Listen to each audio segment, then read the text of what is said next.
Now, let's dive into today's story. Chapter 1. Foundations of Sand.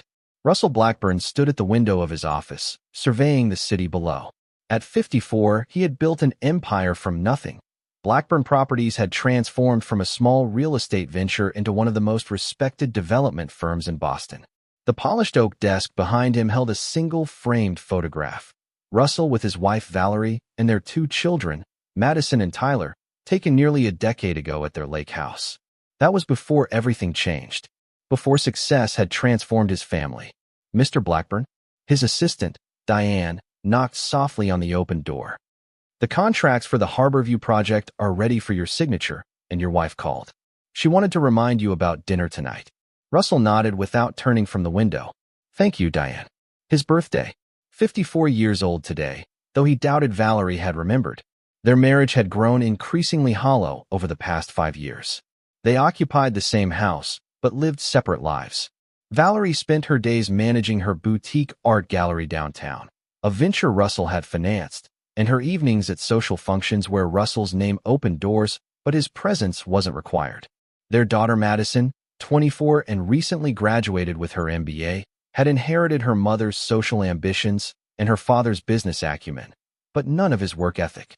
She lived in a luxury apartment Russell paid for while she found herself, professionally, which mostly involved Instagram posts from exclusive restaurants and weekend trips to New York. Only Tyler, their 21-year-old son in his junior year at Boston University, seemed untouched by the family's wealth. Studying engineering on a scholarship he'd earned himself, Tyler had refused Russell's offer to pay for his education or housing. "I need to do this on my own terms, Dad," he'd said. Russell had never been prouder. Russell checked his watch, nearly 6. He'd promised to be home by 7 for the small family dinner Valerie had arranged. He gathered his things, said goodnight to Diane, and headed to the elevator. As he drove his Tesla home through the evening traffic, Russell reflected on the growing distance between himself and his family. Something had shifted when the money began flowing in abundance. Perhaps it was his fault. He'd worked 80-hour weeks building the business, missing soccer games and dance recitals. By the time he'd scaled back his hours, the damage was done. Valerie had built her own life, and Madison had grown up hardly knowing him. Russell pulled into the driveway of their Beacon Hill home, a meticulous Victorian restoration that had been featured in architectural magazines. He sat in the car for a moment, steeling himself for the evening ahead. Inside, the house was quiet. No birthday decorations, no smell of cooking. Russell set his briefcase down in the foyer. "Valerie," he called out. In here, her voice drifted from the living room. Valerie sat on the sofa, scrolling through her phone. At 50, she remained striking, tall and slender with dark hair cut in an elegant bob. She looked up briefly. "Oh, you're early. I thought you'd be at least another hour." "I wanted to be home for dinner," Russell said. "Where's Madison? And is Tyler coming?" Valerie returned to her phone. "Madison texted that she'll be late. Something about drinks with Portia. And Tyler said he has a study group, but he'll try to stop by later." Russell felt a familiar disappointment settle in his chest. "So no birthday dinner?" Valerie finally looked up, a flash of guilt crossing her face. "I thought we'd order in when Madison arrives. There's that new Thai place you like." Russell nodded silently and headed upstairs to change. In the master bedroom, he noticed Valerie's suitcase in the corner, half-packed. "Going somewhere?" he called down. After a pause, Valerie appeared in the doorway. "I meant to tell you. The gallery has that showing in Santa Fe this weekend, remember? I fly out tomorrow morning." Russell did not remember. He was certain she had never mentioned it. His phone buzzed with a notification from the family group chat. Madison had sent a message. "N01's coming to your party. Grow up." Russell stared at the screen, the words hitting him like a physical blow. Below it, Valerie had responded with a laughing emoji and added, "Seriously, Russell. It's just a birthday. We can celebrate when I get back." 25 years of marriage. 25 years of providing everything they could ever want. And this was what it amounted to. Russell read the messages twice, something cold and hard crystallizing inside him. He typed a single word in response, "Understood." Then he set his phone down and walked to his home office. He opened his laptop and accessed his banking portal. Without hesitation, he canceled the $1,800 automatic payment for Madison's rent. Next, he logged into his investment account and suspended all transfers to her tuition fund for her planned MBA program. A text came in from Tyler. "Happy birthday, Dad. Sorry I can't make it tonight. Midterms are killing me. Can we grab lunch Saturday?" Russell felt a small warmth. At least one person remembered. He texted back, "Thanks, son. Saturday works. Good luck with studying." Russell closed his laptop and returned downstairs. Valerie was on the phone, laughing softly, but quickly ended the call when she saw him. "Work?" he asked. "Just gallery business," she said, too quickly. "Listen, Madison just texted again. She's going to crash at Porsche's tonight. So maybe we just do something tomorrow before my flight." Russell smiled, a cold, empty smile that didn't reach his eyes. "No need. I understand perfectly now." Valerie looked relieved. "I knew you'd understand. You always do." That night, as Valerie slept, Russell lay awake, his mind racing. After 25 years, he finally saw his marriage with perfect clarity. It wasn't just neglect or growing apart. There was something more. The late nights at the gallery, the weekend trips, the secretive phone calls. He opened his banking app and scrolled through recent transactions. Thousands spent at boutiques and restaurants he'd never visited. Hotel charges in cities where Valerie claimed to be attending art shows. Russell didn't feel rage or even sadness. Instead, a cold, calculating clarity washed over him. Tomorrow would mark the beginning of a new chapter, one where he would reclaim what was his and make them understand exactly what they had thrown away. The die was cast. There would be no going back. Chapter 2, The Awakening. The morning after his birthday, Russell rose before dawn. Valerie still slept soundly, her breath even and deep. He dressed silently in the dark and slipped out to his home office. By 6 a.m., he had made several calls to his most trusted associates. By 7, he had initiated a comprehensive audit of both his personal and business finances. By 8, he had contacted his attorney, Howard Griffith, an old friend from college who had helped build Blackburn Properties from the ground up. "Russell," Howard said, his voice still rough with sleep. "What's so urgent?" "Everything okay. I need you to clear your schedule today," Russell replied. "And I need your absolute discretion." There was a pause on the line. "You've got it. My office at 10. "Perfect." Russell heard Valerie stirring upstairs as he ended the call. He made coffee and waited at the kitchen island, composing his features into a mask of normalcy. Valerie appeared in silk pajamas, her hair slightly mussed but still elegant. "You're up early," she said, reaching for the coffee pot. "Big day," Russell replied mildly. "Quarterly reports due." Valerie nodded absently as she checked her phone. Russell watched her closely, noting how her expression changed subtly while reading a text, a softening around the eyes, a slight upward curve of her lips. It wasn't a look he'd seen directed at him in years. "My flight's at 1, she said without looking up. "I'll be back Tuesday evening." "Tuesday," Russell repeated. "That's nearly 5 days for an art show." Valerie glanced up, something defensive flashing in her eyes. "There are several collectors I need to meet with. You know how it is." "Of course," Russell said smoothly. "Will you be driving yourself to the airport, or should I arrange for the car service?" "I've already booked a car," she said, relaxing slightly at his apparent acceptance. "What about you? Any plans this weekend?" "Just work. And lunch with Tyler tomorrow." Valerie nodded, already returning her attention to her phone. "Tell him I said hello." After Valerie went upstairs to pack, Russell made another call, this one to Brooks Automotive, the luxury dealership where he'd purchased Valerie's Range Rover and Madison's Audi. "This is Russell Blackburn. I need to revoke authorization on 2 vehicles immediately."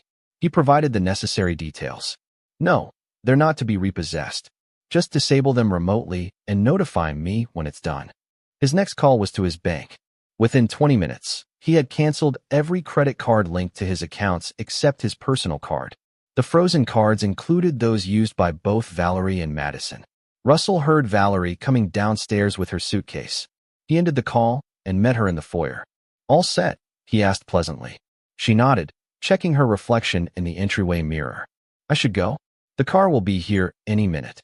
Russell stepped forward and kissed her cheek, inhaling her expensive perfume.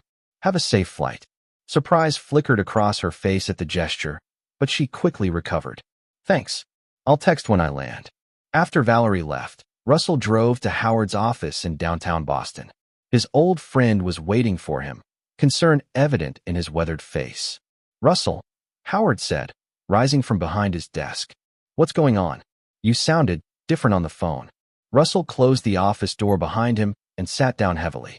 "I need to make some changes, Howard. Significant ones." For the next hour, Russell laid out his situation and his plans. Howard listened without interruption, making occasional notes, his expression growing increasingly somber. "Are you absolutely certain?" Howard asked when Russell finished.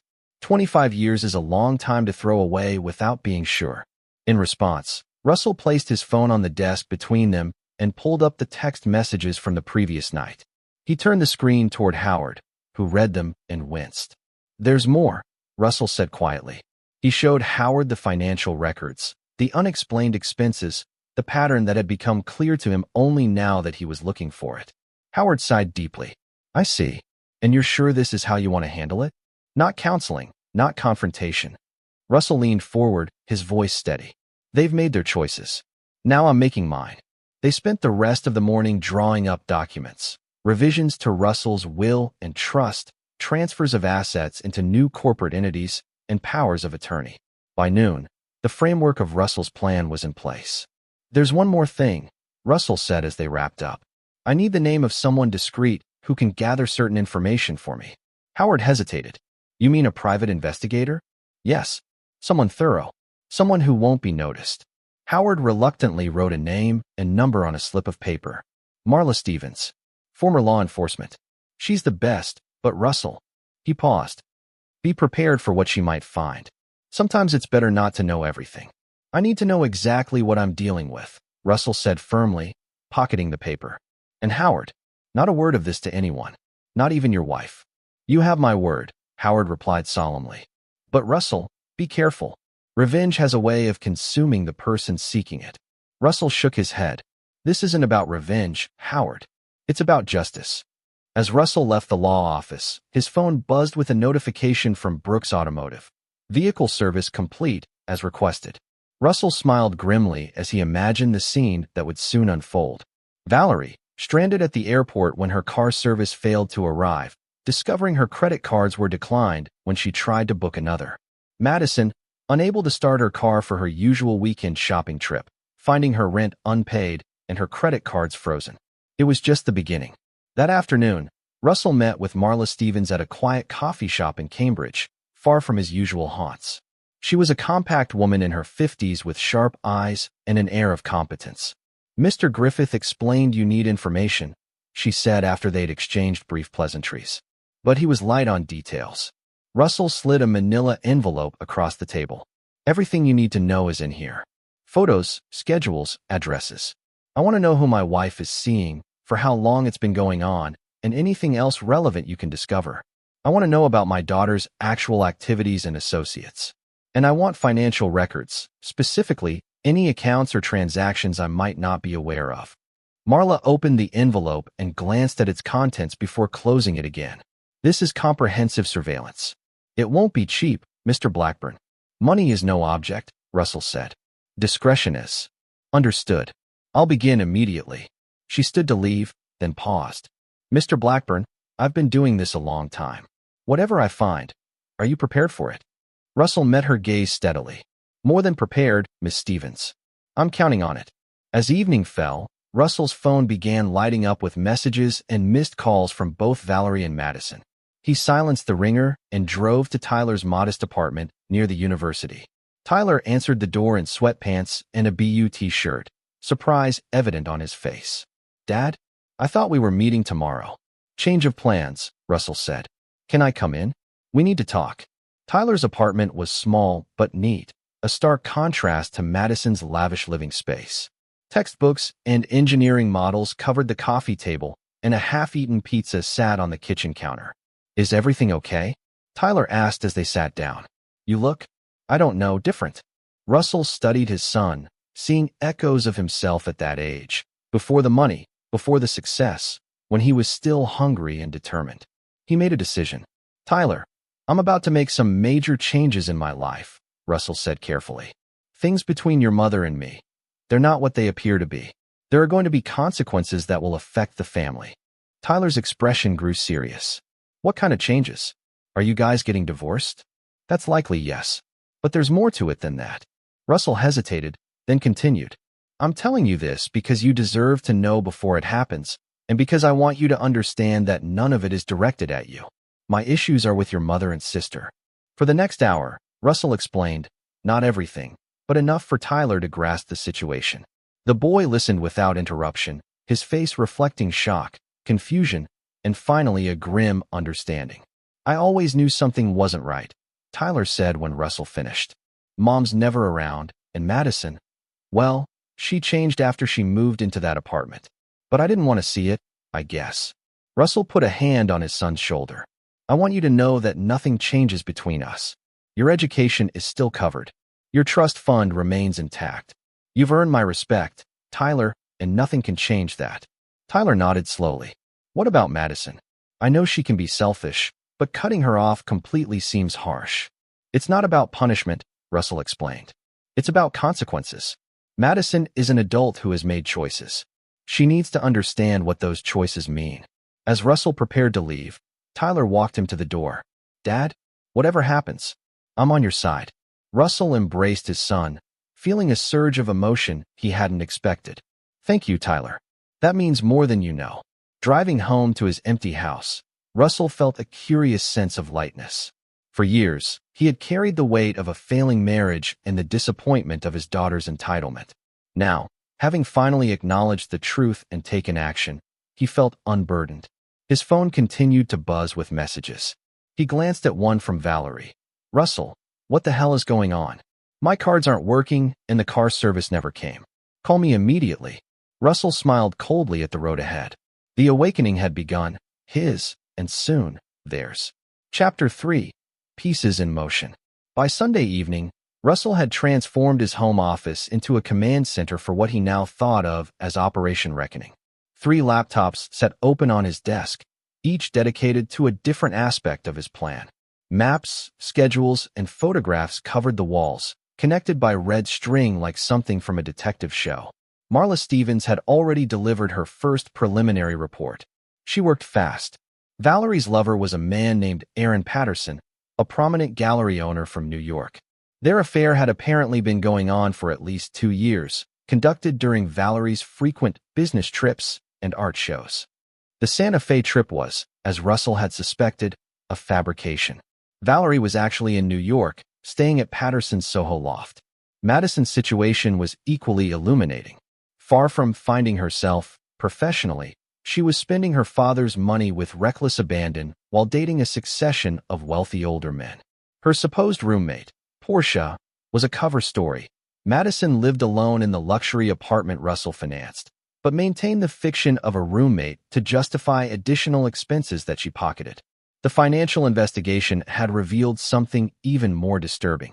Valerie had been systematically siphoning money from their joint accounts into a private offshore account, accumulating over $1.2 million that Russell had known nothing about.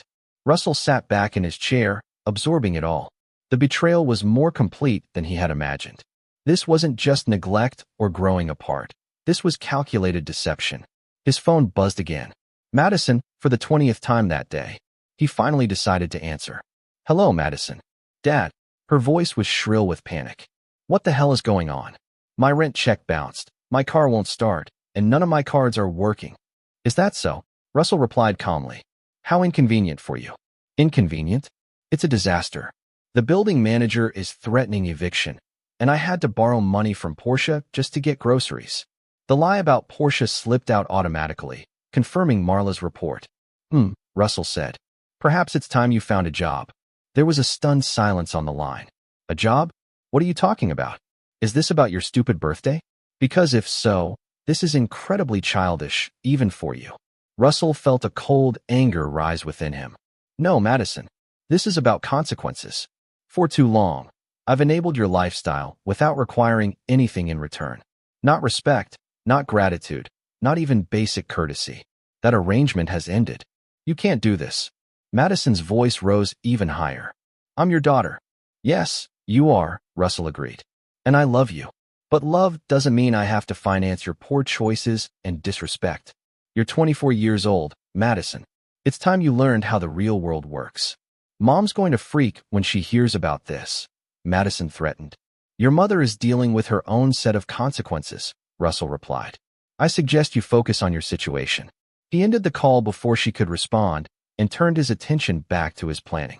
The initial shock phase was complete. Now came the systematic dismantling. Monday morning, Russell arrived at Blackburn Properties earlier than usual. His first meeting was with the company's CFO and legal team.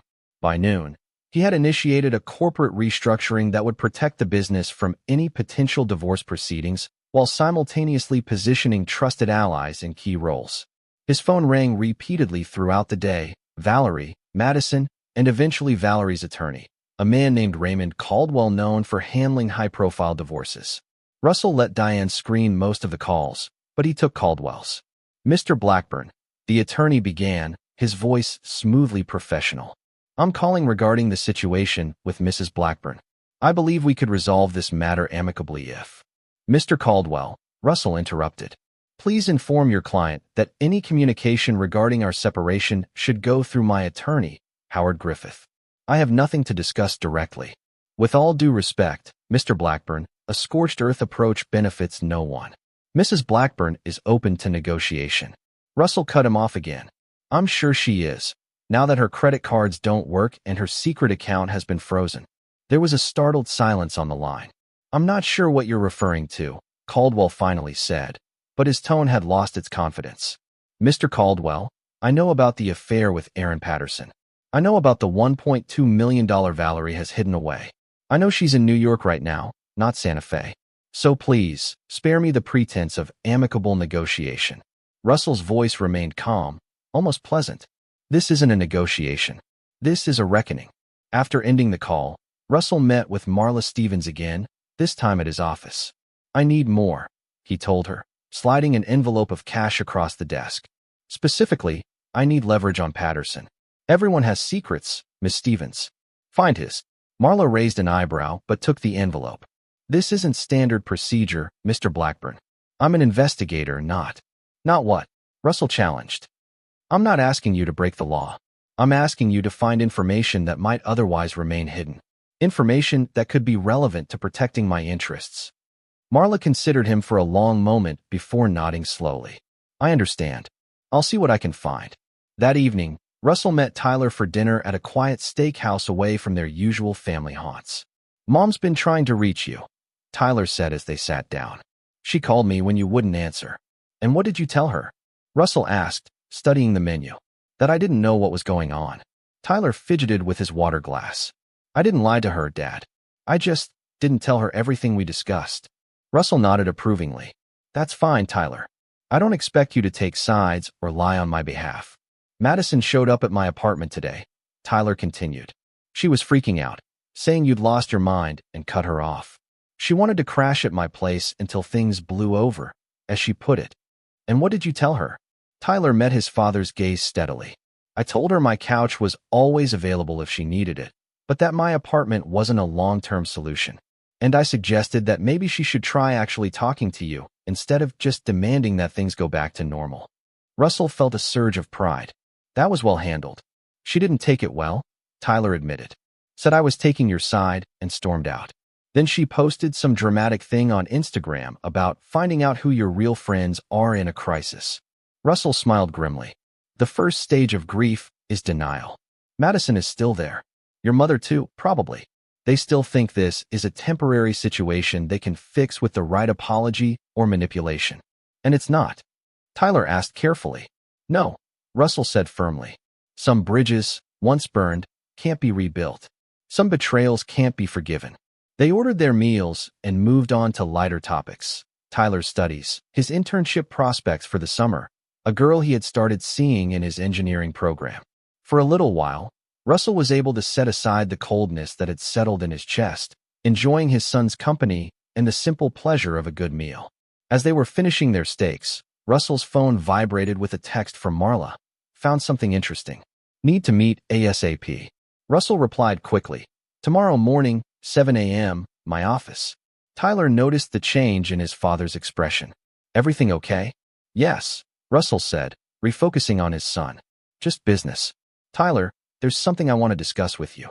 He explained his plan to establish a separate trust for Tyler, one that would be protected from the divorce proceedings and any potential claims by Valerie or Madison. I don't need it, Dad, Tyler protested. My scholarship covers most expenses, and I've got that part-time job at the lab. I know you don't need it, Russell said. That's precisely why I want to do it. You've proven yourself responsible and independent. This isn't a handout. It's an investment in your future on your terms. Tyler considered this, then nodded slowly. Okay, thank you. As they parted in the parking lot, Tyler hesitated, then asked, Dad, are you okay? Really? Russell thought about the question seriously. I'm angry. I'm hurt. But I'm also clear-headed for the first time in years. So yes, in a way, I'm more okay than I've been in a long time. Tyler nodded, seeming to understand. Just don't lose yourself in all this, okay? Whatever Mom and Madison did, don't let it change who you are. Russell watched his son drive away, turning those words over in his mind. Who was he, really? For years, he had defined himself as a provider, a husband, a father. Now those identities were shifting, revealing something harder and colder beneath. Back at home, Russell checked the security cameras he had installed throughout the house after Valerie's departure. The footage showed Madison entering earlier that day, using her key, and leaving with several shopping bags filled with items from throughout the house: jewelry, small electronics, designer clothing. Russell made a note to change the locks and security codes first thing in the morning. The pieces were in motion now. There would be no going back. Chapter 4: Shifting Ground. Tuesday morning dawned with a thunderstorm that matched Russell's mood perfectly. He sat in his office at 6:45 a.m., reviewing the latest financial reports from his audit team while rain lashed against the windows. Marla Stevens arrived precisely at 7, water dripping from her raincoat. She declined Russell's offer of coffee and got straight to business, placing a sealed envelope on his desk. I found your leverage, she said without preamble. Aaron Patterson isn't just a gallery owner. He's also a careful art forger and dealer in black market antiquities. Russell raised his eyebrows. Can you prove it? Marla tapped the envelope. Photographs, financial records, testimony from a former associate. Patterson sells forgeries through his gallery to unsuspecting collectors, then helps the same collectors acquire actual stolen artwork through back channels. He's been doing it for years. And my wife. No direct evidence she's involved in the illegal side of his business, Marla admitted. But she has to know. They've been together too long, and she's too involved in the gallery operations not to have noticed. Russell opened the envelope and scanned its contents. The evidence was compelling. Photographs of Patterson with known criminal figures, financial records showing suspicious transactions, copies of authentication documents that expert analysis had proven fraudulent. This is excellent work, Russell said, looking up at Marla. Is there anything else? Yes. Marla hesitated. I found something about your daughter that wasn't in my initial report. She handed him a small flash drive. Madison has been working as a sort of recruiter for Patterson. She identifies wealthy collectors at social events, introduces them to her mother, and Patterson helps butter them up. She gets a commission on successful sales. Russell stared at the drive in his hand, a cold fury building inside him. She knows about the forgeries? The evidence suggests she does. There are text messages between her and Patterson discussing specific marks and which pieces might appeal to them based on their limited expertise. Russell slipped the drive into his pocket. Thank you, Miss Stevens. Your work has been invaluable. After Marla left, Russell sat quietly, absorbing this new information. The betrayal ran deeper than he had imagined. Not just an affair, not just financial deception, but a criminal conspiracy that had been operating right under his nose, involving both his wife and daughter. He picked up his phone and called Howard. I need to meet with the FBI, he said when his attorney answered. Today, if possible. There was a startled pause. Russell, what are you planning? Justice, Russell replied simply. And I need it to happen on my terms. By that afternoon, Russell was sitting in a conference room at the FBI's Boston field office, across from Special Agent Laurel Bishop, a stern woman in her 40s who specialized in art crimes. Howard sat beside Russell, occasionally shooting him concerned glances as Russell methodically laid out the evidence Marla had gathered. This is quite detailed, Mr. Blackburn, Agent Bishop said when he finished. May I ask how you came to possess this information? Through legal means, Howard interjected smoothly. My client hired a licensed private investigator after discovering his wife's infidelity. The criminal activity was an unexpected discovery. Agent Bishop studied Russell. And why bring this to us directly? Most people in your position would distance themselves as much as possible.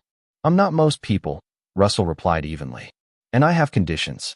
Bishop's eyebrows rose. The FBI doesn't negotiate conditions, Mr. Blackburn. These aren't demands, Agent Bishop. They're parameters that will make your job easier. Russell leaned forward. I want Patterson arrested, and I want all evidence of his crimes made public.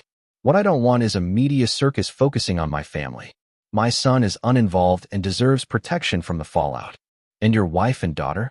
Bishop asked pointedly. Russell met her gaze. They made their choices. I won't protect them from the consequences. After the meeting, Howard confronted Russell in the parking garage. This is crossing a line, Russell. Using the FBI as a weapon in your divorce. I'm not using anyone, Russell interrupted. Patterson is a criminal. He deserves to be arrested. If Valerie and Madison are implicated, that's on them, not me. Howard shook his head. This isn't you, Russell. This cold, calculating revenge. This isn't the man I've known for 30 years. Maybe you never really knew me, Russell suggested quietly. Or maybe I'm finally becoming who I need to be. The next phase of Russell's plan unfolded that evening. He arranged a meeting with Leonard Wilkes, owner of a rival gallery that had been trying to expand into Valerie's territory for years. They met at an upscale bar in Back Bay, where Russell laid out a proposition. He would finance Wilkes's expansion into a new space directly across from Valerie's gallery, with a 5-year lease at below-market rates guaranteed. Why would you do this? Wilkes asked suspiciously.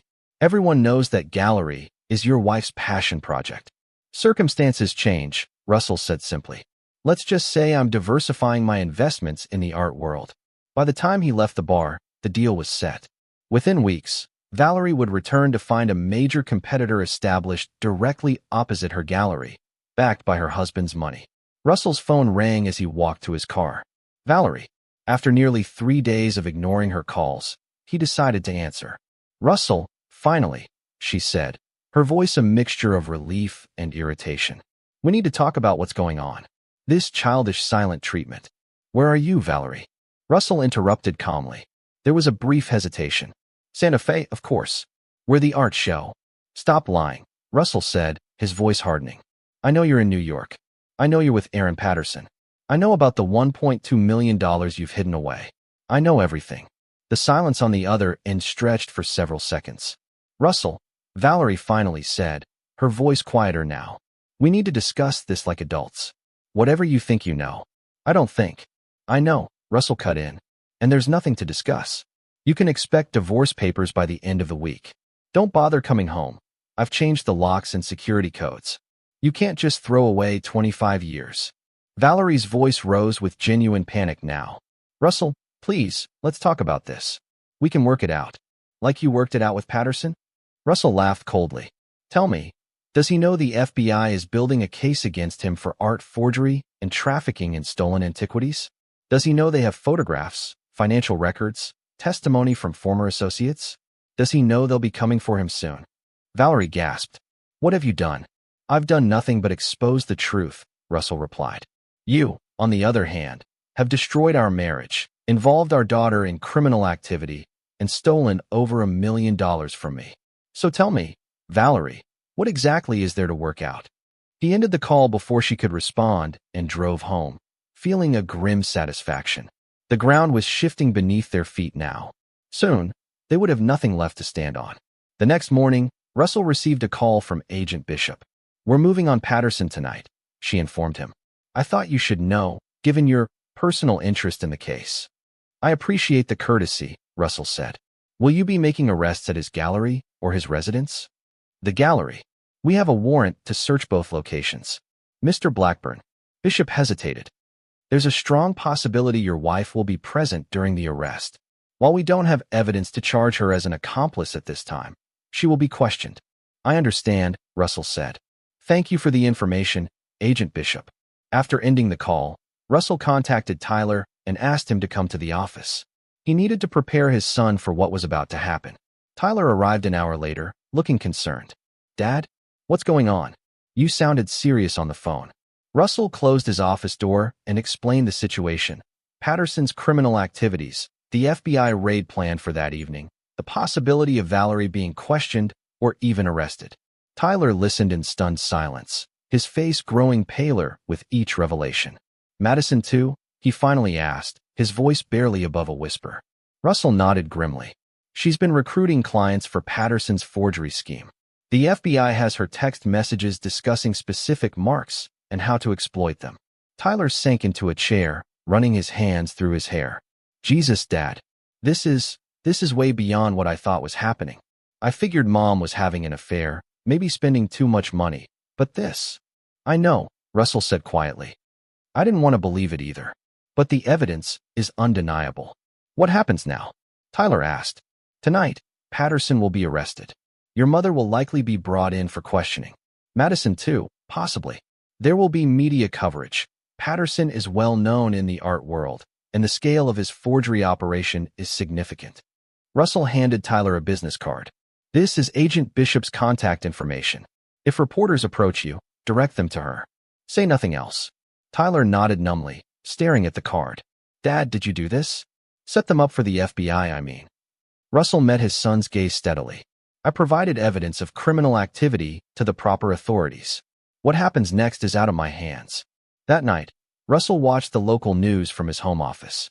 The raid on Patterson's gallery made the evening broadcast, footage of FBI agents leading Patterson away in handcuffs, carrying boxes of evidence from the gallery. Valerie was visible briefly in the background, her face pale with shock as agents questioned her. His phone buzzed with a text from Madison. What have you done? They're questioning Mom. This is insane. Call me now? Russell didn't respond. Instead, he opened his laptop and drafted an email to his company's board of directors and key investors, explaining that his family was involved in a legal situation that might generate negative publicity, but assuring them that Blackburn Properties was insulated from any fallout. The ground had shifted. Now came the avalanche. Chapter 5. The Dominoes Fall. By Friday morning, the Patterson arrest had become a major story in both local Boston media and the national art world. Prominent gallery owner charged in massive art forgery scheme read the headline in the Boston Globe. Valerie's name appeared in the third paragraph, described as a close associate of Patterson who is cooperating with investigators. Russell sat at his kitchen island, drinking coffee and reading the coverage on his tablet. His phone had been ringing constantly since the news broke. Friends, business associates, social acquaintances all curious about the scandal and his connection to it. He had instructed Diane to screen all calls and take messages. The only person he was speaking to was Tyler, who had called late the previous night after seeing the news. Mom tried to call me, Tyler had said, his voice strained. I didn't pick up. I don't know what to say to her right now. You don't have to say anything, Russell had assured him. This is between your mother and the authorities. You're not involved. Now, as he finished his coffee, the doorbell rang. Russell checked the security camera and was surprised to see Madison standing on his doorstep, looking disheveled and frantic. Against his better judgment, he opened the door. You bastard, Madison hissed, pushing past him into the foyer. You absolute bastard. Do you have any idea what you've done? Russell closed the door calmly. I believe I've exposed a criminal enterprise that was operating out of your mother's gallery. An enterprise you were involved in, if I'm not mistaken. Madison's face flushed red. That's ridiculous. I didn't know anything about any forgeries. No. Russell walked to his office, Madison following behind him. He sat at his desk and opened his laptop. So these text messages between you and Patterson discussing which marks might be susceptible to particular pieces due to their limited expertise, that was about legitimate art sales? He turned the screen toward her, displaying copies of the text conversations Marla had recovered. Madison's face went from red to white as she read them. How did you? She stopped, swallowing hard. That's not what it looks like. The FBI seems to think it is, Russell replied evenly. They have these messages too, Madison. They know you were recruiting wealthy buyers for Patterson's forgeries. Madison collapsed into a chair, her bravado evaporating. They questioned me for hours yesterday, she admitted, her voice small. But I told them I didn't know the art was fake. I thought I was just helping Mom's gallery make sales. And did they believe you? Russell asked, already knowing the answer. Madison looked away. They said they'd be in touch. that I should remain available. She looked back at him, tears in her eyes now. Dad, you have to help me. Get me a lawyer. Tell them I wasn't involved. Russell studied his daughter, seeing her clearly perhaps for the first time in years. Behind the entitlement and demands, she was scared. A young woman who had made terrible choices and was only now realizing the consequences. I'll arrange for an attorney, he said finally. Howard knows some good criminal defense lawyers. But Madison, understand this. I won't lie for you. I won't destroy evidence or interfere with the investigation. But I'm your daughter. Madison protested, the familiar entitled tone creeping back into her voice. Yes, you are, Russell agreed. And that's the only reason I'm helping at all. But being my daughter doesn't exempt you from the law or from basic decency. Madison wiped at her tears angrily. You're enjoying this, aren't you? Watching Mom and me suffer. This whole thing is your revenge for that stupid birthday text. Russell felt a cold anger rise within him. This isn't about a text message, Madison. It's about years of disrespect, entitlement, and betrayal. It's about your mother's affair and hidden money. It's about your participation in a criminal scheme. The text was merely the moment I finally saw clearly what had been in front of me for years. So what now? Madison demanded. You've ruined Mom's reputation, gotten her boyfriend arrested, cut me off financially. Are you satisfied yet? Not yet, Russell said honestly. But soon. After Madison left, Russell called Howard to arrange for a criminal defense attorney for her. Despite everything, he couldn't bring himself to leave his daughter completely defenseless against federal charges. It was the one concession he was willing to make. Later that afternoon, Russell met with the real estate agent handling the property across from Valerie's gallery.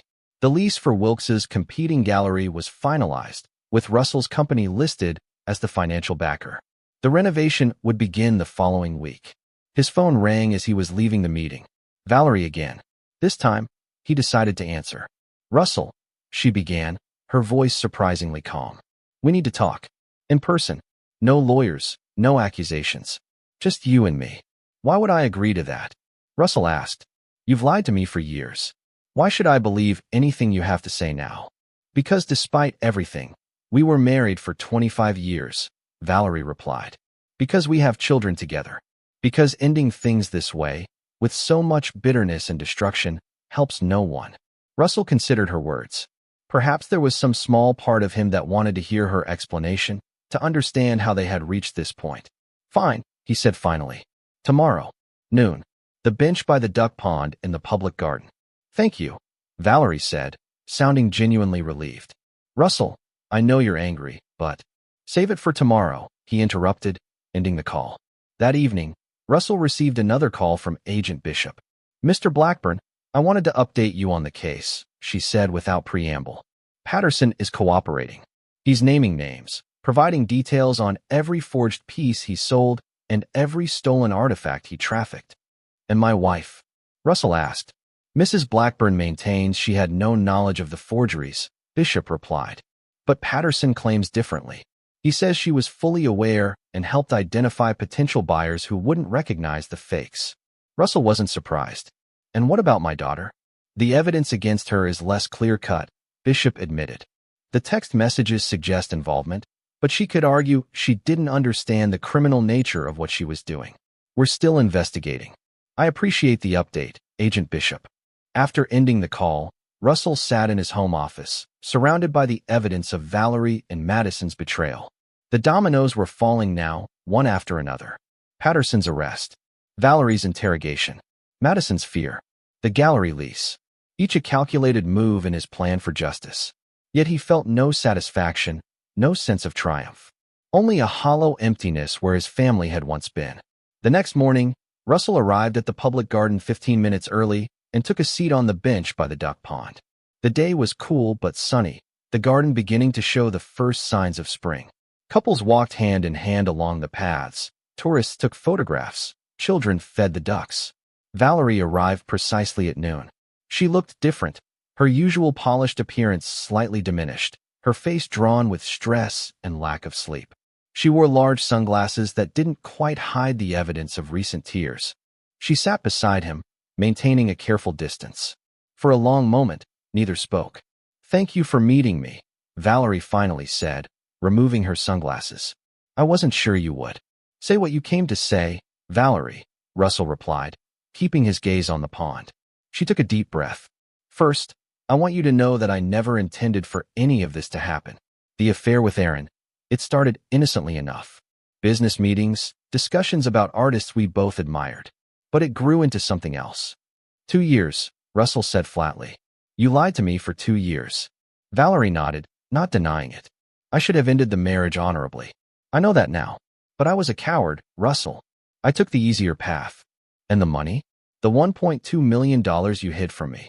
She looked down at her hands. That was wrong. I was preparing, building a safety net for myself. With my money, Russell pointed out coldly. With our money, Valerie countered, a flash of the old defiance showing through.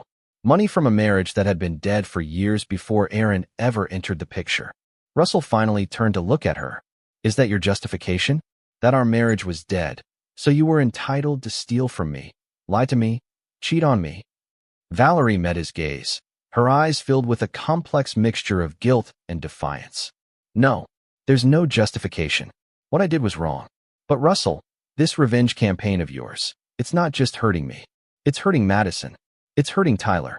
It's hurting you. Tyler is fine, Russell said firmly. I've made sure of that. As for Madison, she made her choices. She chose to help Patterson sell forgeries to unsuspecting buyers. She didn't know they were forgeries, Valerie insisted. Aaron never told her. Russell laughed bitterly. I've seen the text messages, Valerie. She knew exactly what she was doing. Valerie fell silent, her defense of their daughter collapsing. What do you want from me? She finally asked. Is there any way to end this without destroying everything and everyone in the process? Russell considered the question seriously. What did he want? Justice, yes. Consequences for their betrayal, certainly. But beyond that, I want a divorce, he said simply. I want you to drop any claim to Blackburn Properties. I want you to return the $1.2 million you took. And I want you to tell the truth. To me, to our children, to the authorities. No more lies. Valerie nodded slowly. And if I do all that, what then? Then it ends, Russell said. I don't pursue further legal action against you. I don't interfere with whatever remains of your gallery after the Patterson scandal blows over. We go our separate ways. And Madison? Valerie asked. Will you help her? She's still your daughter, Russell, regardless of her mistakes. Russell stood up, looking down at the woman he had once loved beyond reason. I've already arranged an attorney for her. Whether that's enough depends on how truthful she chooses to be from now on. As he walked away, Valerie called after him. Russell, was it worth it? Destroying everything we built together? He stopped but didn't turn around. You destroyed it, Valerie. I'm just making sure everyone sees the ruins. The dominoes continued to fall throughout the following week. Patterson was formally charged with multiple counts of fraud, trafficking in stolen goods, and money laundering. His gallery was shuttered, its assets frozen. Valerie, while not charged, was named in multiple civil lawsuits from buyers who had purchased forgeries through her gallery. Her reputation in the art world was in tatters. Madison, facing potential criminal charges, had finally broken down and told the truth to investigators, admitting she had known about the forgeries but claiming Patterson had assured her the buyers could afford the loss. In exchange for her testimony against Patterson, she was offered a plea deal that would likely result in probation rather than prison time. Russell watched it all unfold from a distance, maintaining his focus on Blackburn Properties and supporting Tyler, who was struggling to process the family's implosion. Do you think Mom will go to jail? Tyler asked during their weekly lunch. No, Russell assured him. She wasn't directly involved in Patterson's criminal activities, at least not in a way they can prove. But her reputation is damaged beyond repair, and she'll face significant financial penalties from the civil suits. Tyler nodded, pushing his food around his plate. And Madison? She'll likely get probation, Russell said. She's cooperating with the prosecution, and she's a first-time offender. This isn't how I imagined our family ending up, Tyler said quietly. Russell reached across the table and squeezed his son's shoulder. This isn't an ending, Tyler. It's a transition. Painful as it is, it's necessary. As Russell drove back to the office after lunch, he reflected on Tyler's words. An ending. A transition. Perhaps both were true. The family he had known, the family he had believed in, was indeed ending. But something else was emerging from the wreckage. Something harder, clearer, more honest. The dominoes had fallen. Now it was time to see what remained standing. Chapter 6. Blood and Water. 6 weeks after Patterson's arrest, Russell sat in Howard's office reviewing the final draft of his divorce settlement with Valerie. The terms were heavily in Russell's favor. Valerie would receive a lump sum payment of $2 million, significantly less than she would have been entitled to under normal circumstances, and retain ownership of her gallery, which was now struggling to survive the scandal. In exchange, she relinquished all claims to Blackburn properties and the majority of their joint assets. She's agreed to this? Russell asked, somewhat surprised despite himself. Howard nodded. Her attorney wasn't happy, but Valerie insisted. I think she recognizes that fighting would only prolong the pain and possibly expose her to additional scrutiny regarding Patterson's operations. Russell signed the documents without hesitation. And Madison's plea deal? Finalized yesterday, Howard confirmed. 5 years probation, 200 hours of community service, and cooperation with the ongoing prosecution of Patterson and his associates. No jail time. Good, Russell said, surprising himself with the genuine relief he felt. Despite everything, he hadn't wanted to see his daughter imprisoned. Howard studied him carefully. Are you satisfied now, Russell? Has your reckoning achieved what you wanted? Russell considered the question. It's not about satisfaction, Howard. It's about justice. Actions have consequences. They're finally facing theirs. Howard sighed. And what about forgiveness? 25 years of marriage, a daughter you raised. Doesn't that count for anything? Forgiveness is earned, Russell replied firmly. Neither of them has even truly acknowledged the depth of their betrayal, let alone shown genuine remorse. They're sorry they got caught, sorry their comfortable lives were disrupted. That's not the same as being sorry for what they did. After leaving Howard's office, Russell drove to the site of his latest development project in South Boston.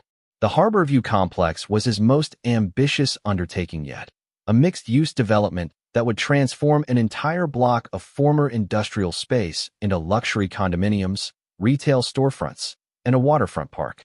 As he walked the site with his project manager, discussing construction timelines and material selections, Russell felt a sense of purpose he hadn't experienced in months. This was his legacy, not a failed marriage or a duplicitous daughter, but the tangible impact of his work on the city he loved. His phone buzzed with a text from Tyler. Dad, can we meet? Something important I need to discuss. Russell immediately replied, Of course. Dinner tonight? 7 p.m. at Morton's? Tyler's response came quickly. Actually, could you come to my apartment instead? More private. Russell felt a twinge of concern. Everything okay? Yes. Just need to talk. 7 works. That evening, Russell arrived at Tyler's apartment with takeout from his son's favorite barbecue place. Tyler opened the door, looking nervous but determined. Thanks for coming, Dad, he said, taking the food bags. And thanks for bringing dinner. Russell followed him inside, immediately noticing that the apartment seemed different, cleaner than usual, with additional chairs brought in from somewhere. What's going on, Tyler? He asked, his instincts suddenly on alert. You seem tense. Tyler set the food on the kitchen counter and turned to face his father. I asked you here because there's something we need to discuss. As a family. Before Russell could respond, there was a knock at the door. Tyler moved to answer it, and Russell watched in disbelief as Valerie entered, followed by Madison. What is this? Russell demanded, his voice hardening as he turned to Tyler. An ambush. Not an ambush, Dad, Tyler said firmly. A conversation. One that's long overdue. Russell looked from his son to his soon-to-be ex-wife and daughter. Valerie looked thinner than he remembered, her usual confident posture diminished. Madison couldn't meet his eyes, staring at the floor with an uncharacteristic humility. I have nothing to say to them, Russell said coldly. Then listen, Tyler insisted. Please, Dad. If not for them, then for me. Russell hesitated, seeing the earnest plea in his son's eyes. Finally, he nodded once and took a seat in the living room area, as far from Valerie and Madison as the small apartment allowed. Thank you for coming, Russell, Valerie began cautiously, taking a seat opposite him. I know this isn't easy. Tyler didn't mention you would be here, Russell replied evenly. Had he done so, I wouldn't have come. I know, Tyler admitted. That's why I didn't tell you. But Dad, this needs to happen. We're still a family, whether you want to acknowledge it or not. A family. Russell laughed bitterly. Is that what you call it when your wife has a 2-year affair, steals over $1 million from you, and involves your daughter in a criminal enterprise? Interesting definition of family. I deserve that, Valerie said quietly. All of it. What I did was unforgivable, and I know that. I'm not here to ask for forgiveness, Russell. I'm here because Tyler asked me to come, and because despite everything, he's right. We are still connected through our children. Madison finally looked up, her eyes red-rimmed. Dad, I know you hate me right now. I get it. I was horrible to you. The birthday text, the disrespect, the other stuff. She glanced at Tyler. But I'm trying to fix what I can. I'm cooperating with the FBI, telling them everything I know about Aaron's operation. How noble of you, Russell said sarcastically. Turning on your mother's lover to save yourself. That's not fair, Dad, Tyler interjected. Madison made mistakes, serious ones, but she's taking responsibility for them. Is she? Russell challenged. Or is she just doing whatever it takes to stay out of prison? There's a difference, Tyler. You're right, Madison admitted, surprising Russell. At first, I was just trying to save myself. But I've had a lot of time to think these past weeks.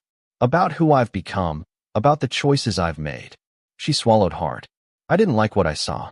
I don't want to be that person anymore. Russell studied his daughter, looking for signs of the manipulation she had always been skilled at.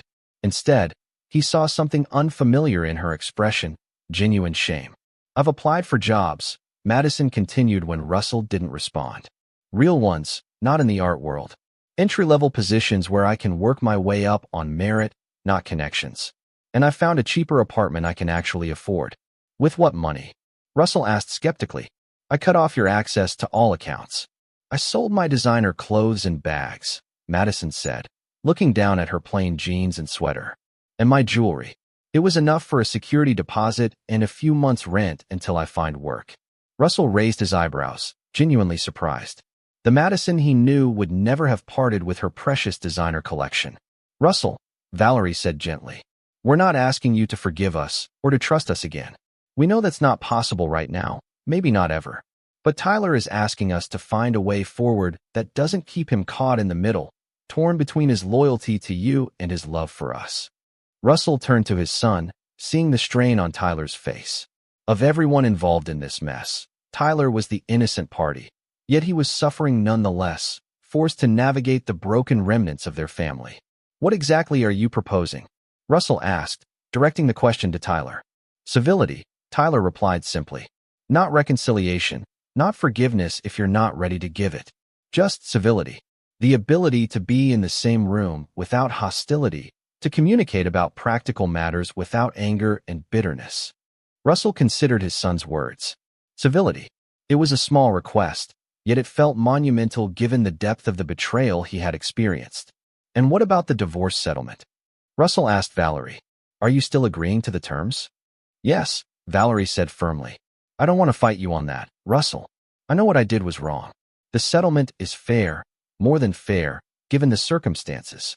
Russell stood up and walked to the window, looking out at the city lights while he gathered his thoughts. Part of him wanted to walk out, to continue with his plan of cutting Valerie and Madison out of his life completely. But another part, a part he had been ignoring, recognized the toll that approach was taking on Tyler. I can be civil, Russell finally said, turning back to face them. For Tyler's sake. But understand this, civility is not forgiveness. It's not reconciliation. It's a ceasefire, nothing more. Tyler's relief was palpable. Thank you, Dad. That's all I'm asking for right now. They ate dinner together in a strange, tense atmosphere, the first time they had been around the same table in months. The conversation was stilted, focusing on safe topics like Tyler's studies and the weather. It wasn't comfortable, but it wasn't openly hostile either. It was a start. As the evening drew to a close, Madison approached Russell cautiously while Valerie was helping Tyler clean up in the kitchen. Dad, she said softly, I know words don't mean much right now, but I am sorry. Not just for getting caught, but for who I became, for what I did to you, for taking you for granted. Russell studied his daughter's face, searching for the entitlement and manipulation he had come to expect. Instead, he saw only regret and a hint of the little girl she had once been, before money and status had corrupted her. Actions speak louder than words, Madison. He replied, not unkindly. Show me who you're becoming, not who you were. Madison nodded, blinking back tears. I will. I promise. As Russell prepared to leave, Valerie approached him one last time. Thank you for coming tonight, she said. It meant a lot to Tyler. And to me. Russell nodded curtly. This doesn't change anything between us, Valerie. I know, she said, a sadness in her voice that seemed genuine. But maybe it can change what happens next. Not for us, but for our children. Russell didn't reply, simply nodded to Tyler and left the apartment. In his car, he sat for a long moment before starting the engine, processing the unexpected evening. Had anything changed? He wasn't sure. The anger was still there, the sense of betrayal just as acute. Yet something had shifted, however slightly. Not forgiveness. He had meant what he said about that. But perhaps a recognition that moving forward didn't have to mean continuing to actively punish them. As he drove home, Russell thought about Tyler's request for civility. It was a reasonable request from a son who loved his father, but also loved his mother and sister, despite their flaws. Blood was thicker than water, as the saying went. Though Russell had always found that particular proverb to be more complex than people realized. The full version, he recalled, was, "The blood of the covenant is thicker than the water of the womb," suggesting that the bonds we choose can be stronger than those we're born into. He had chosen Valerie once, pledged his life to her. That covenant was broken beyond repair. But the bond with his children remained, however strained. For Tyler's sake, he could be civil. For Madison, he could leave the door open to a potential future relationship if her actions proved her words sincere. As for Valerie, that chapter was closed. No amount of civility would change that. Russell arrived home to his empty house, the silence no longer oppressive but peaceful. He poured himself a glass of scotch and stood at the window, looking out at the city he had helped shape, one building at a time. The reckoning wasn't over. But perhaps it was entering a new phase, one where justice didn't require constant vigilance and active retribution. One where he could focus on rebuilding his own life rather than dismantling theirs. It wasn't forgiveness, but it was something. A recognition that even blood and water, in their own ways, find new paths forward after the storm. Chapter 7. Ghosts and Shadows. 3 months after the dinner at Tyler's apartment, Russell sat in his new penthouse overlooking Boston Harbor. He had sold the family home in Beacon Hill, unable to stomach living among the ghosts of his failed marriage. The penthouse, with its clean lines and panoramic views, represented his fresh start, a space without memories or shadows. The divorce had been finalized 6 weeks earlier, with Valerie accepting the settlement terms without protest. Patterson had pleaded guilty to all charges and was awaiting sentencing, having implicated several other figures in the art world as part of his cooperation agreement. Madison had found a job as an administrative assistant at a nonprofit organization focusing on arts education for underprivileged children. The irony wasn't lost on Russell, his daughter, who had helped sell forged art to wealthy collectors, now helping bring authentic art experiences to those who could never afford to buy even a legitimate piece. Tyler had completed his junior year with honors and was now interning at an engineering firm for the summer. He had been the bridge maintaining the fragile civility between Russell and the others, arranging occasional group dinners that remained awkward but no longer actively hostile. Russell had kept his promise of civility, but maintained his emotional distance. The wounds were still too fresh, the betrayal too profound for anything more. His intercom buzzed, interrupting his thoughts. "Mr. Blackburn, Howard Griffith is here to see you," his building's concierge announced. "Send him up, please," Russell replied. Howard arrived moments later, briefcase in hand, looking unusually grim.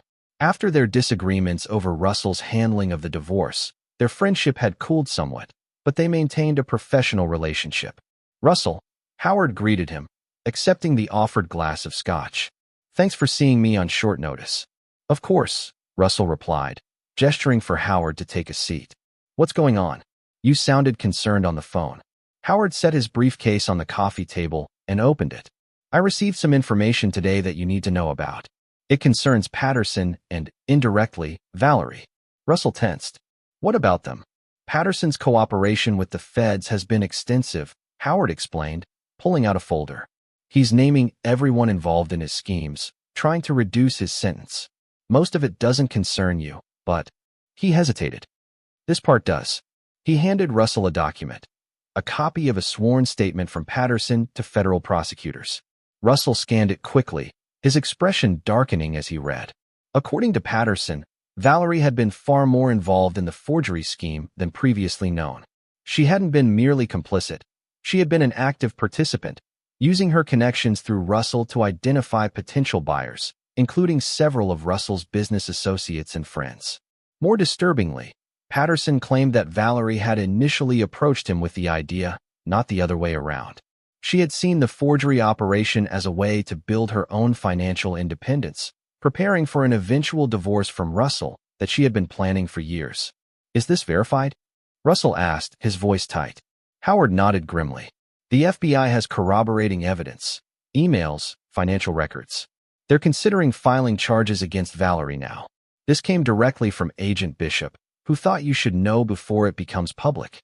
Russell set the document down, a cold fury building inside him. All these months, he had been maintaining civility, even beginning to consider that perhaps Valerie's remorse might be genuine. Now he discovered it had all been another deception. "There's more," Howard said reluctantly. "Patterson claims that the plan to target your associates was specifically because of their connection to you. He says Valerie wanted to." Howard paused, clearly uncomfortable. "He says she wanted to hurt you financially and professionally while enriching herself." Russell stood abruptly and walked to the window, struggling to maintain his composure. "All this time," he said finally, his voice dangerously calm. "All this time, she's been playing the repentant wife, accepting the settlement, acting as if she'd taken responsibility for her actions. And behind it all was this." "Russell," Howard said cautiously, "I know this is a shock, but—" "It's not a shock," Russell interrupted. "It's confirmation. Confirmation that I was right all along not to forgive her, not to believe her supposed remorse." He turned to face Howard. "What's the timeline on this? When does it become public?" "Charges could be filed as early as next week," Howard replied. "It will hit the news immediately after that." Russell nodded, his mind already racing with the implications. "Does Tyler know? Or Madison?"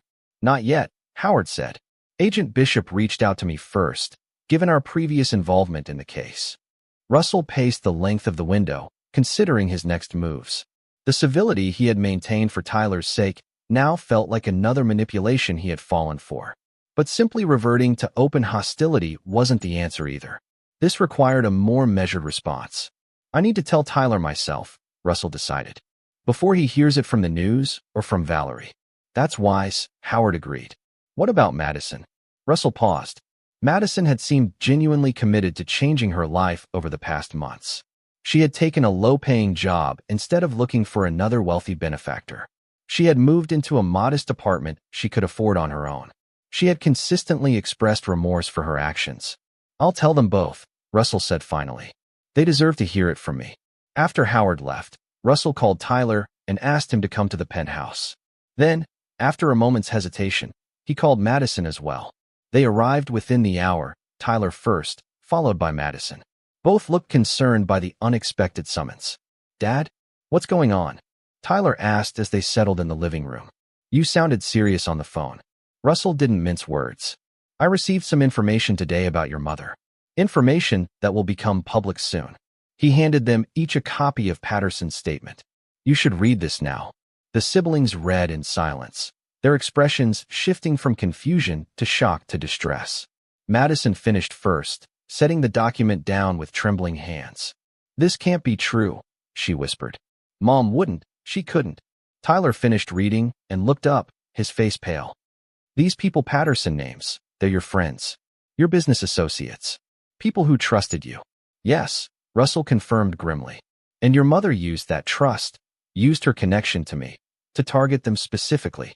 Madison was shaking her head in denial. "There must be some mistake.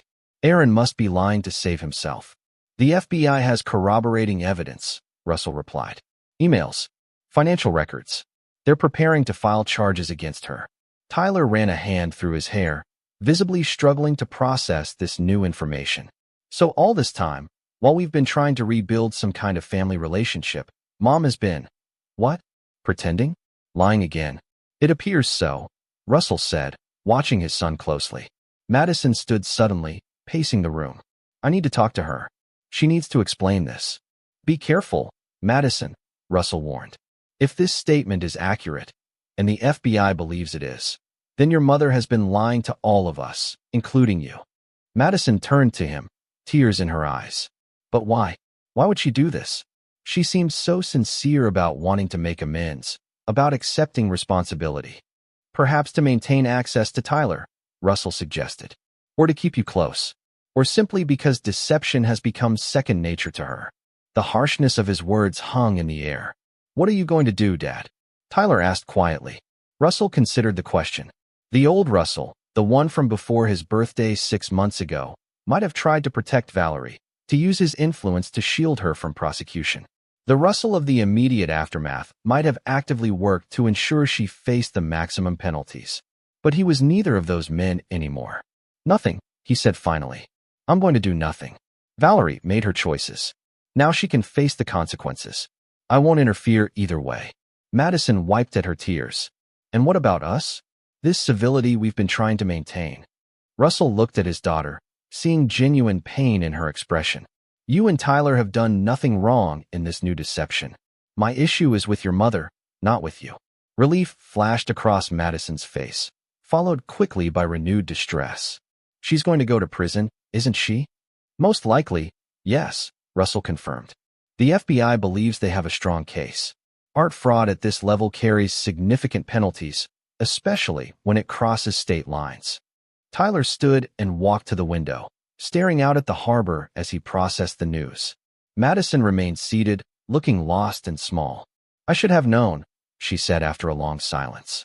I was involved in the gallery operations. I introduced people to Aaron. I should have seen what was happening. You saw what you were meant to see, Russell said, not unkindly. Both of you. Valerie is skilled at presenting the reality she wants others to believe. Madison looked up at him. Is that why you never forgave her? Because some part of you knew she wasn't really sorry. Russell considered the question.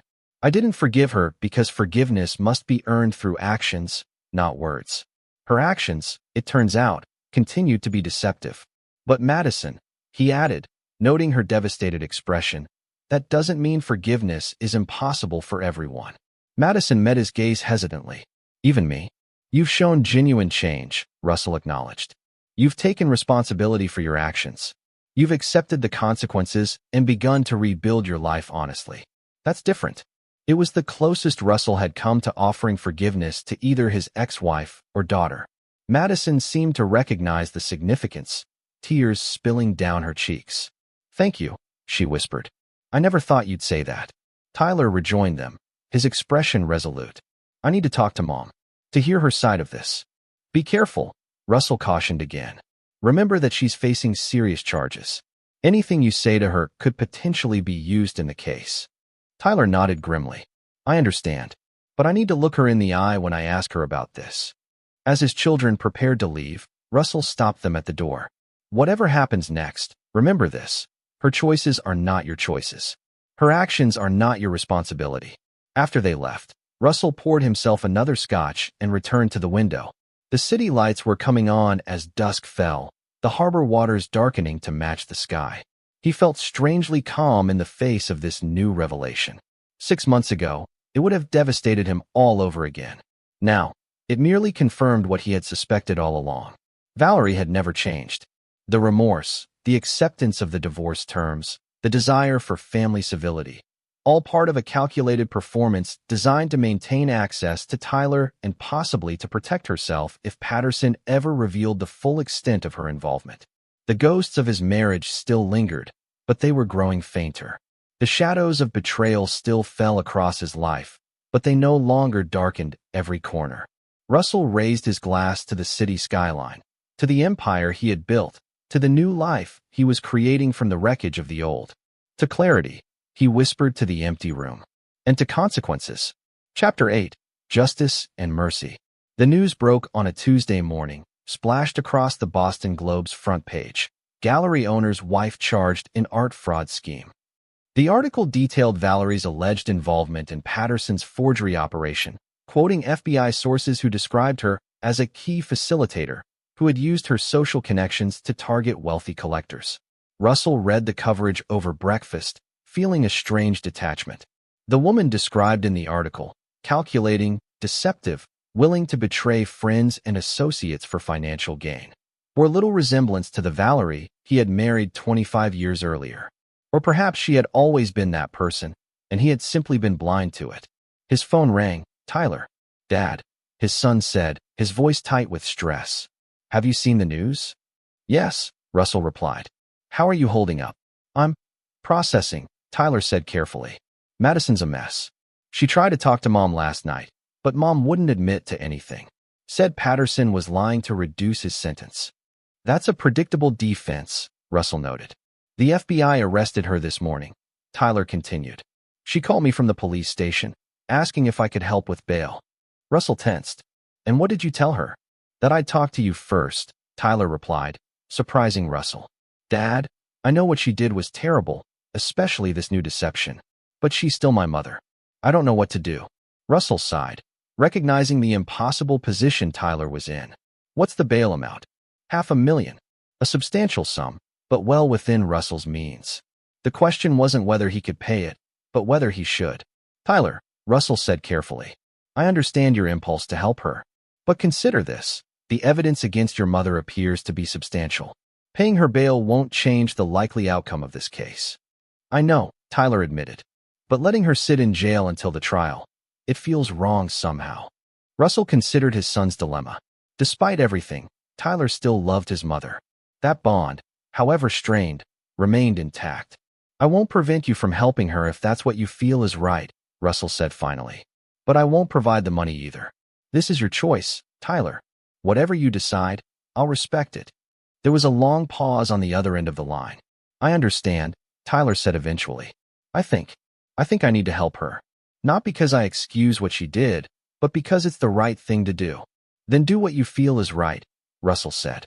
"Just be prepared for the possibility that your mother may not appreciate the gesture in the way you hope. Her pattern has been to take without gratitude, to manipulate without remorse." "I know the risks," Tyler said firmly, "but I have to try." After ending the call, Russell felt a surge of pride in his son's integrity, even as he questioned the wisdom of his decision. Tyler was choosing mercy over justice, a choice Russell himself would not have made. Later that day, Russell received a call from an unexpected source, Aaron Patterson's attorney. "Mr. Blackburn," the lawyer began smoothly, "my client would like to speak with you directly. He believes he has information that would be of interest to you regarding your ex-wife's activities." Russell's first instinct was to refuse. What could Patterson possibly say that would matter now? "What kind of information?" he asked instead. "Information not included in his statement to the FBI," the lawyer replied carefully. "Information of a personal nature." Russell's curiosity was piqued despite himself. "Why would he want to share this with me now?" "My client feels a certain moral obligation," the lawyer said, not quite disguising the irony in his voice. "And perhaps a hope that you might consider speaking positively about his cooperation at his sentencing hearing." Russell laughed coldly. "Patterson destroyed the lives of countless collectors with his forgeries, betrayed the art world's trust, and had an affair with my wife. Why would I speak positively about him in any context?" "Perhaps after hearing what he has to say, you might reconsider," the lawyer suggested. "He's currently at the Federal Detention Center. He can see visitors between 2 and 4 p.m. on weekdays." Against his better judgment, Russell found himself driving to the detention center the next afternoon. Security was tight, the process of gaining entry lengthy and humiliating. Finally, he was escorted to a visitor's room where Patterson waited on the other side of a thick glass partition.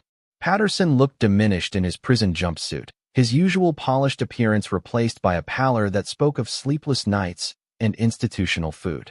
He picked up the telephone handset as Russell sat down across from him. "Blackburn," Patterson said, his voice still carrying a trace of his former confidence. "Thank you for coming. I wasn't sure you would." "Curiosity got the better of me," Russell replied coolly. "Your lawyer suggested you have information about Valerie that I might find interesting." Patterson nodded, leaning forward. "I do. Information not in my official statement." "I'm listening," Russell said, maintaining his emotional distance. "Valerie approached me 3 years ago," Patterson began. "Not 2, as I told the FBI. 3. She had a very specific plan from the beginning. Use her connections through you to sell forgeries to your associates, people who trusted her because they trusted you. Russell's expression didn't change, though the news that the deception had begun even earlier than he thought stung. Why would that matter to me now? The damage is done. Because her motives weren't primarily financial, Patterson continued. Money was part of it, yes. But her real motivation was revenge. Russell couldn't hide his surprise at this. Revenge?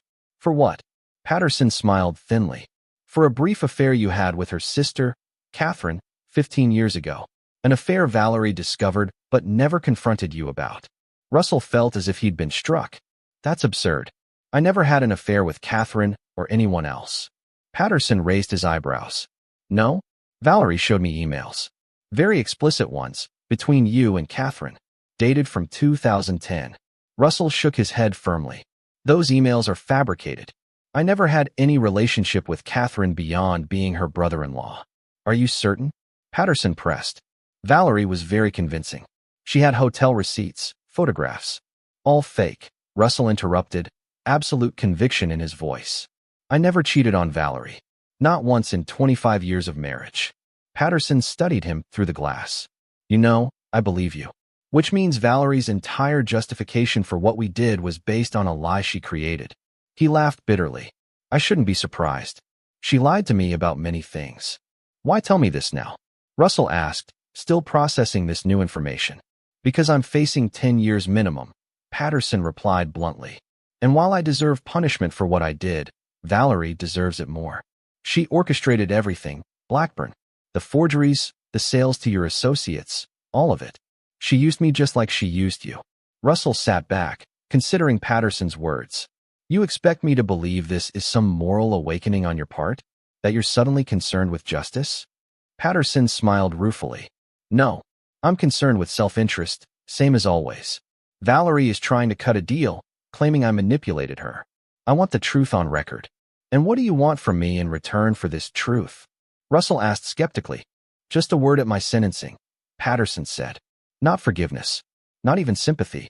Just acknowledgement that I cooperated fully, that I provided information beyond what the prosecutors required. Russell stood, having heard enough. I'll consider it. But Patterson, if I learn you've lied to me about any of this, especially about Catherine, any consideration will vanish immediately. Back in his car, Russell sat for a long moment before starting the engine. The idea that Valerie had fabricated evidence of an affair to justify her revenge was almost too bizarre to believe. Yet it aligned with the calculating manipulator she had proven herself to be. He called Catherine directly, his former sister-in-law who had moved to Seattle years ago, and with whom he had maintained only the most distant contact. Russell? She answered, clearly surprised to hear from him. Is everything okay? I heard about Valerie's arrest. Catherine, I need to ask you something directly, Russell said without preamble. Did Valerie ever show you emails or photographs suggesting you and I had an affair 15 years ago? There was a stunned silence on the line. What? No, of course not. Russell, I would never. What are you talking about? Russell explained Patterson's claims briefly, watching Catherine's shock transform to anger. That's insane, she said when he finished. Absolutely insane. I was living in Portland 15 years ago, barely saw either of you except at holidays. Why would she fabricate something like that? To justify her own betrayal, Russell suggested. To paint herself as the wronged party, even if only in her own mind. My God, Catherine whispered. I knew Valerie could be manipulative, but this is pathological. After ending the call, Russell drove to Howard's office, needing to discuss this new revelation with someone who understood the full situation. Howard listened without interruption as Russell related his conversation with Patterson and subsequent call to Catherine. Do you believe him? Howard asked when Russell finished. About the fabricated affair? Yes, Russell said firmly. Catherine was genuinely shocked by the suggestion. And it fits Valerie's pattern, creating elaborate justifications for her actions, casting herself as the victim rather than the perpetrator. Howard nodded thoughtfully. It's certainly disturbing, but I'm not sure how it changes anything at this point. The divorce is final. The criminal charges against Valerie will proceed regardless. It changes how I see the past 25 years, Russell said quietly.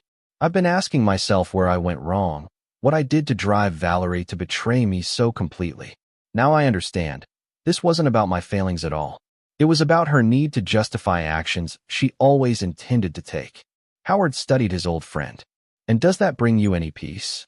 Russell considered the question. Not peace exactly, but clarity. And with clarity comes a certain freedom. That evening, Russell received a call from Madison. Dad, she began, her voice rough from crying. Tyler posted Mom's bail. She's staying at my apartment tonight. I see, Russell replied neutrally. How are you handling that? Madison sighed heavily. I don't know. Part of me is angry that Tyler helped her after what she did. Part of me is glad he did because she's still our mother. And part of me is just tired. Tired of all the lies and manipulations. I understand that feeling, Russell said with unexpected gentleness. There's something else, Madison continued hesitantly. Mom wants to meet with you. She says there are things she needs to explain in person. Russell tensed. What things? She wouldn't say exactly. Just that there were misunderstandings that needed to be cleared up before her case goes to trial.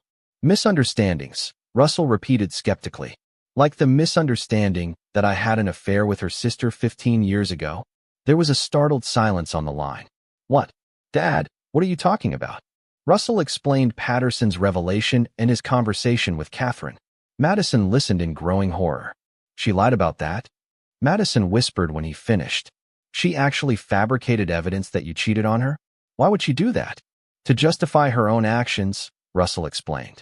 To convince herself and Patterson that her betrayal was righteous rather than simply selfish. Oh my God, Madison breathed. That's insane. Yes, Russell agreed grimly. Which is why I have no interest in meeting with her. Whatever explanation she wants to offer now, it will be just another manipulation, another attempt to rewrite history in her favor. I understand, Madison said. I'll tell her you refused. Thank you, Russell replied. And Madison, be careful. Your mother is facing serious charges. She's desperate. Don't let her manipulate you. After ending the call, Russell sat in the growing darkness of his penthouse, watching the city lights come on below. Justice was finally catching up to Valerie. Her lies were being exposed one by one. Yet he felt no triumph, no satisfaction. Only a weary acceptance that some wounds never fully heal. They simply become part of who you are. His phone buzzed with a text from Tyler. Did what I thought was right. Hope you understand. Russell replied simply, I do. Be careful. Justice and mercy. His son had chosen mercy, while Russell remained firmly on the side of justice. Perhaps there was room for both in this broken family. Perhaps that was the best they could hope for now. Chapter 9. The Final Reckoning. 6 months later, on a crisp October morning, Russell sat in the federal courthouse, watching as Valerie stood before the judge for sentencing. The trial had been mercifully brief. Faced with overwhelming evidence, Valerie had eventually accepted a plea deal, admitting to multiple counts of fraud and conspiracy. Tyler sat beside Russell in the gallery, his face solemn. Madison sat on Tyler's other side, her expression unreadable. They had come together, the three of them, to witness this final chapter.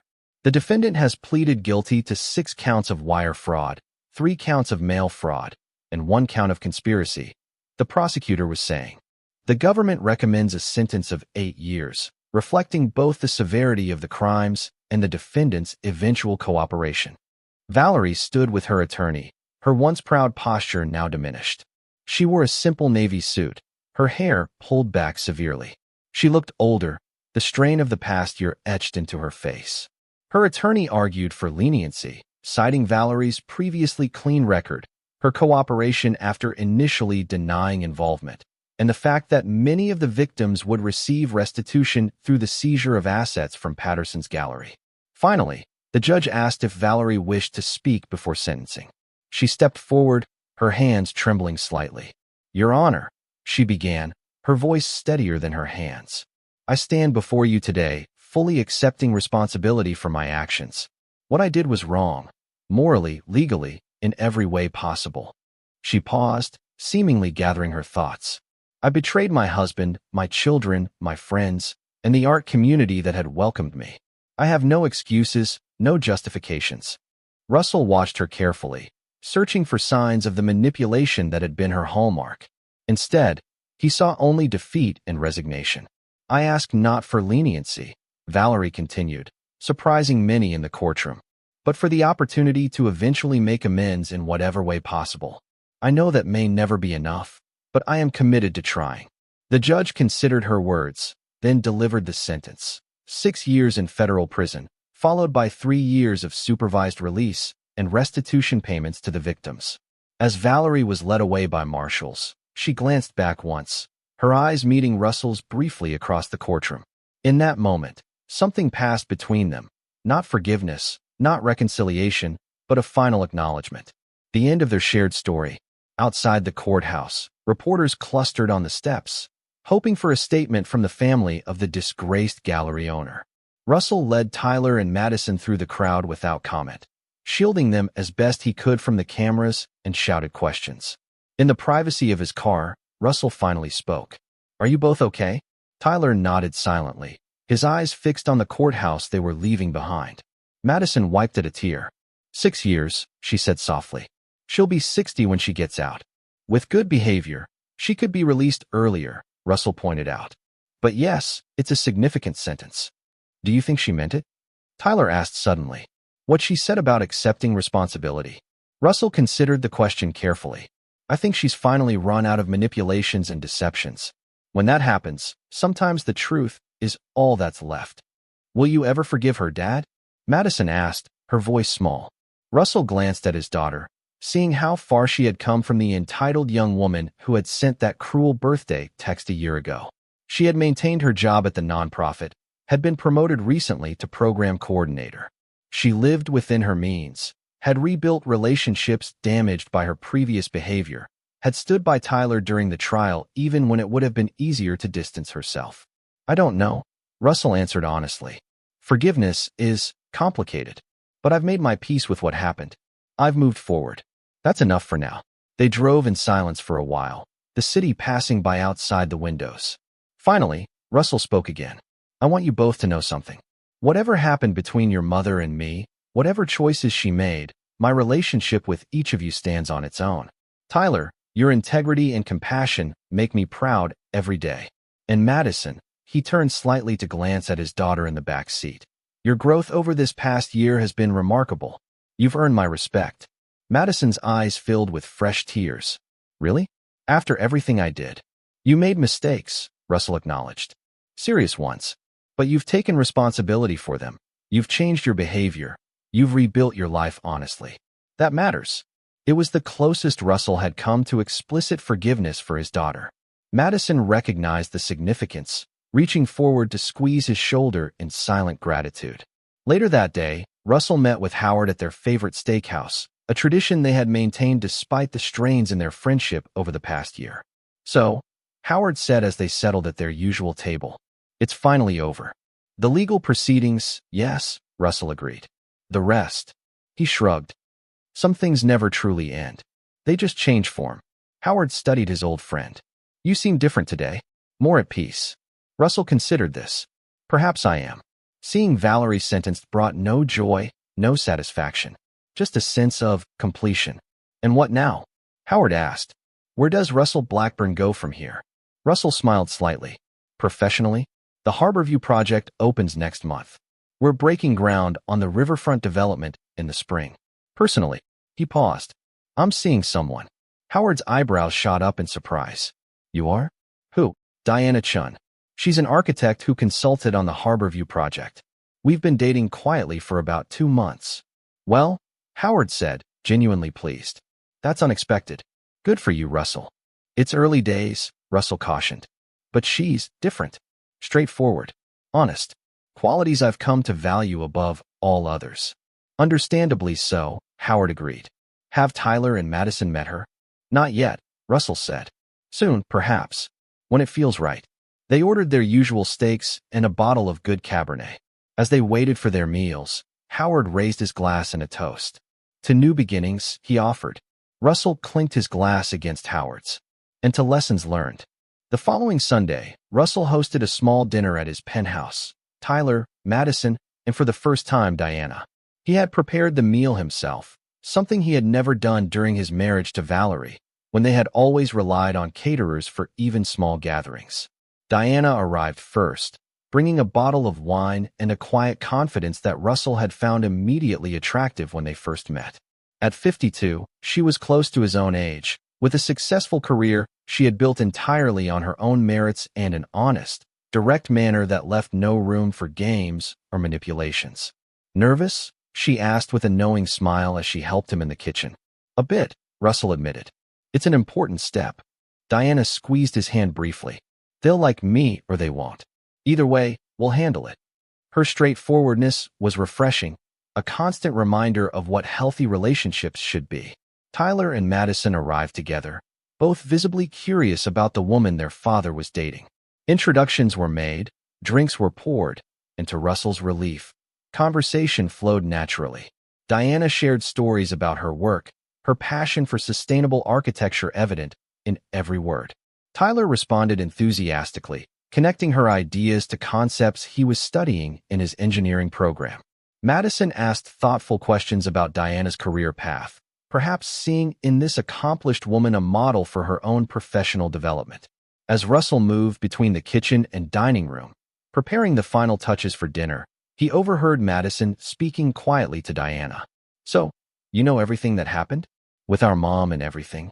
Yes, Diana replied simply. Your father has been very open about his past. And it doesn't bother you? Madison pressed. The messy divorce, the scandal, all of it? Life is rarely neat and tidy, Diana said. What matters to me is who your father is now, how he's processed those experiences, how he treats the people in his life. Russell paused in the doorway, holding the platter of roasted vegetables he'd been about to bring to the table. And how does he treat you? Madison asked, a protective note in her voice that surprised Russell. Diana smiled.